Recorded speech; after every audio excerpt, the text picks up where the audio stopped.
Hey there, this is Kurt Phillips, author of The Hand of the Archer. When we last left off, Dr. Bartz was on the Jim Halliday podcast discussing his most recent book and his trip on 5-MeO-DMT, when Halliday was discussing just how awful it might make life seem on Earth to experience something as beautiful as the trip. Bartz, yes, I hear your point. I'm addressing that very subject in my next book. It will be published sometime late next year, but I'm glad to discuss it with you now. Halliday, oh, I'm sure your publishers are going to be thrilled. Bartz, well, they've become used to dealing with a cranky, stubborn old man by now. The prospect of daily life after experiencing DMT does not in the least make me sad. To come back to, I'm struggling to find a more apt term than reality. Who's to say that DMT experience is not a part of our collective reality? Halliday, yeah, but it seems like to see what our existence could be, how fulfilling it could be, wouldn't it make returning to our waking lives unbearable? Bartz, aha, you just answered a question with your own terminology. We are returning to our waking lives. I've been alive for 77 years. I've been growing and learning how to cope with life, with this particular body, with the struggles of daily existence for 3/4 of a century.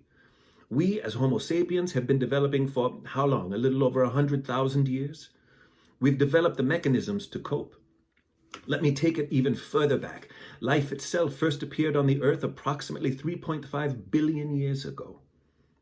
We've been preparing for this existence for 3.5 billion years. We're prepared for it. When we experience what I call the psychedelic culmination, we're only attempting to interpret it.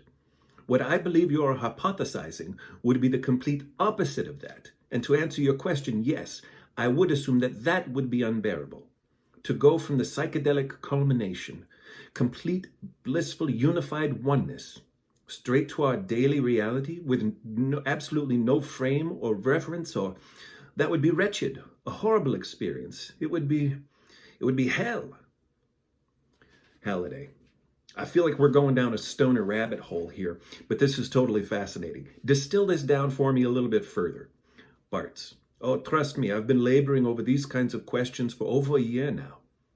It seems to me that we've been conditioned for consciousness. So to experience even momentarily the beauty of a psychedelic culmination can only benefit our individual existence. We are allowed the opportunity to see what is possible. It gives us hope. Halliday, and what if we weren't conditioned? Bartz, I would assume that the reverse of that, the unconditioned consciousness, having to experience this world, this plane of existence, would be horrific to say the least. The Hand of the Archer, now available on Kindle Unlimited. And if you're in Austin, Texas, go to Book People at Lamar and 6th.